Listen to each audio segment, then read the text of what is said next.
नमस्कार, आप देख रहे हैं कशिश न्यूज और खास खबर के साथ मैं हूं दीपक शर्मा। लंबे इंतजार के बाद झारखंड में अब पेसा एक्ट लागू होने जा रहा है। आदिवासी संगठनों की पुरानी मांग पूरी हुई तो इस पर क्रेडिट लेने की होड़ सी मची है। पेसा कानून से क्या बदलेगा, झारखंड के कितने जिलों में ये लागू होगा, सब बताएंगे। साथ ही देखेंगे क्राइम कंट्रोल के बिहार पुलिस के दावे पर कैसे चल रही है सियासत और बोधगया में क्यों परेशान हैं स्थानीय और छोटे कारोबारी। तो अगले आधे घंटे तक बने रहिए हमारे साथ। और पहले खबर झारखंड के पेसा एक्ट की। झारखंड में पेसा कानून को कैबिनेट की मंजूरी मिल गई है और अधिसूचना जारी होते ही अनुसूचित जिलों में यह कानून लागू हो जाएगा, पूरी तरह एक्टिव हो जाएगा। राज्य के 13 जिलों में पूर्ण जबकि 2 जिलों में आंशिक रूप से कानून लागू होगा। इसके साथ ही झारखंड देश के उन 10 राज्यों में शामिल हो गया है जहां पेसा कानून लागू है। रांची, खूंटी, लोहरदगा, गुमला, सिमडेगा, लातेहार, पूर्वी सिंहभूम, पश्चिमी सिंहभूम, सरायकेला खरसावां, साहेबगंज, दुमका, पाकुड़, जामताड़ा में पूरे जिले में कानून लागू होगा। इसके अलावा पलामू जिले के सतबरवा ब्लॉक के रबदा और बकोरिया पंचायत, गोड्डा जिले के सुंदर पहाड़ी और बोरीजोर ब्लॉक में यह कानून लागू होगा। इस कानून के लागू होने से अनुसूचित जिलों की पंचायतों की ग्राम सभा का अधिकार बढ़ेगा। आदिवासी बहुल क्षेत्रों में निर्णय प्रक्रिया ज्यादा लोकतांत्रिक बनेगी। विकास योजनाओं के क्रियान्वयन में स्थानीय सहभागिता बढ़ेगी। पंचायती क्षेत्रों में खनन, जमीन अधिग्रहण के लिए सहमति जरूरी होगी। ग्राम सभा को लघु वन उपज विकास योजना, जल संसाधन प्रबंधन का अधिकार होगा। ग्राम सभा के परिसीमन का प्रावधान है और इसे जिला प्रशासन अधिसूचित करेगा। हालांकि अनुसूचित जिलों के त्रिस्तरीय चुनावों पर पेसा कानून का असर नहीं होगा। कैबिनेट से जब पेसा एक्ट को मंजूरी मिली तब जेएमएम ने सरकार को आदिवासियों के अधिकार के लिए कृत संकल्प बताया, जिसका सपना बहुत वर्षों से यहाँ के आदिवासी, यहाँ के मूल निवासी देखते आ रहे थे, इंतजार कर रहे थे। यह विषय भी हम लोगों ने ही उठाया था।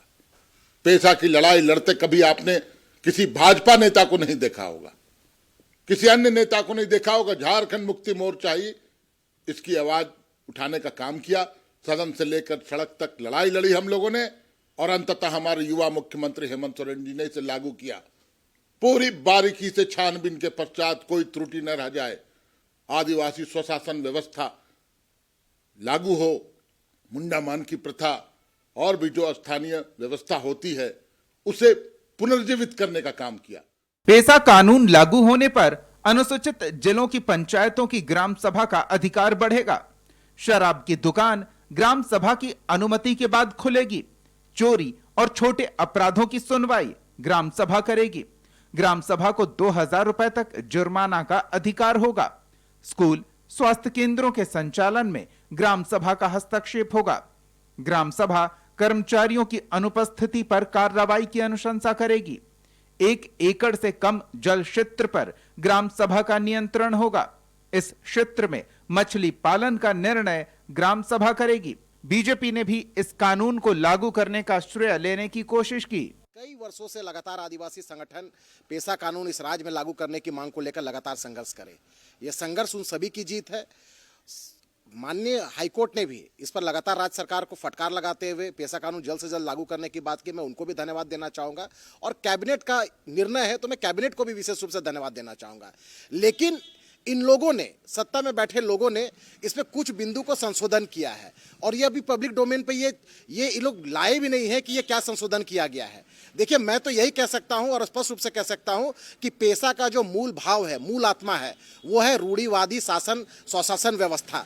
अगर उस बिंदु में संशोधन किया गया है, अगर जो भूरिया कमेटी के सिफारिश जो 1996 पेसा कानून की जो मूल आत्मा, मूल भावना है, अगर उसके साथ छेड़छाड़ की गई है, जो रूढ़िवादी परंपरा के तहत जो स्वशासन व्यवस्था को अगर उसमें छेड़छाड़ की गई है, तो भारतीय जनता पार्टी सड़क से लेकर सदन तक संघर्ष करेगी, इसका विरोध करेगी और राज्यपाल को भी ज्ञापन देने का काम करेगी।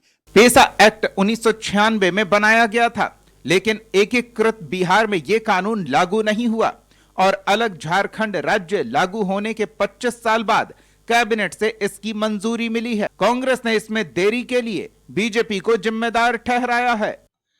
1996 में केंद्र में जब कांग्रेस की सरकार थी तब यह कानून बना था।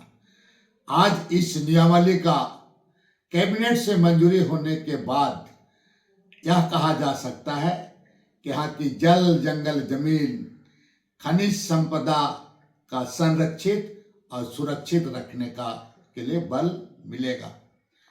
और इस नियमावली के बनने से आज यहाँ के आदिवासियों के लिए एक ऐतिहासिक दिन होगा। पेशा कानून पर भारतीय जनता पार्टी सिर्फ राजनीति करती रही। सीएनटी एसपीटी एक्ट के बदलाव तक का प्रस्ताव ला दिया। पेशा कानून पर कोई ड्राफ्ट भारतीय जनता पार्टी अपनी सरकार में तैयार नहीं की। सरना धर्म कोड भी हमने विधानसभा से पास किया, उस पर भी भारतीय जनता पार्टी के तमाम नेता खामोश हैं।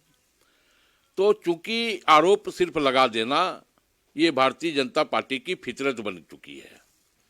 हमने पूरी मुस्तैदी के साथ, पूरी ईमानदारी और साफ नीयत और साफ नीति के साथ राज्य में पेशा कानून, जो आदिवासियों की अस्मिता से जुड़ा हुआ कानून था, उसको हमने कैबिनेट में पास करने का काम किया है।